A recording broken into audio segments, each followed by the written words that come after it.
வணக்கம். சோழர்கள் இந்த பேரை கேட்டாலே நமக்கு பிரம்மாண்டம் தான் ஞாபகத்துக்கு வரும் இல்லையா?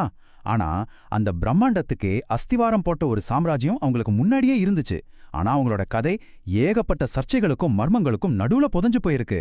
அவங்க தான் காஞ்சியின் சிங்கங்கள், பல்லவர்கள். வாங்க இந்த வரலாற்று புதிரை ஒன்னா சேர்ந்து விடுவிக்கலாம்.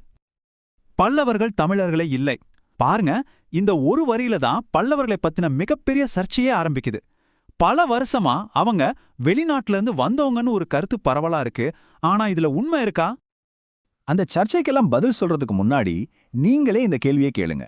மாமல்லபுரத்தோட இந்த கலைப்படைப்புகள் எல்லாம் யார் செஞ்சது? வெளியிலேருந்து வந்த ஒரு வம்சத்தால தமிழ் மண்ணோட ஆன்மாவையே இப்படி கல்லுல வடிக்க முடியுமா? இந்த கற்கோயில்கள் தான் அவங்க மேல சொல்ற பொய்களுக்கு முதல் சாட்சி.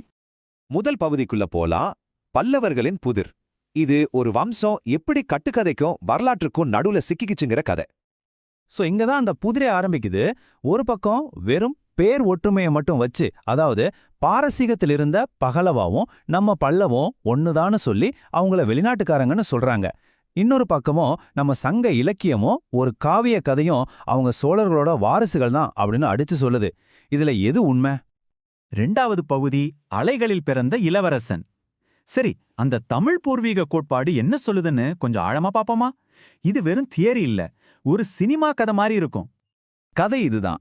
சோழ மன்னன் கிள்ளிவளவன் நாக இளவரசி பீலிவள மேல காதல் கொள்றான். அவங்களுக்கு ஒரு பையன் பிறக்கிறான். ஆனா சூழ்நிலை காரணமா அவங்க பிரிய அந்த பச்சை குழந்தைய மட்டும் ஒரு கப்பல்ல ஏத்தி சோழ நாட்டுக்கு அனுப்புறாங்க. ஆனா அந்த கப்பலும் கடல்ல மூழ்கிடுது. கடைசியில அலைகள் மட்டும் அந்த குழந்தைய ஒரு மென்மையான கொடியில சுத்தி பத்திரமா கரைக்கு கொண்டு வந்து சேர்க்குது.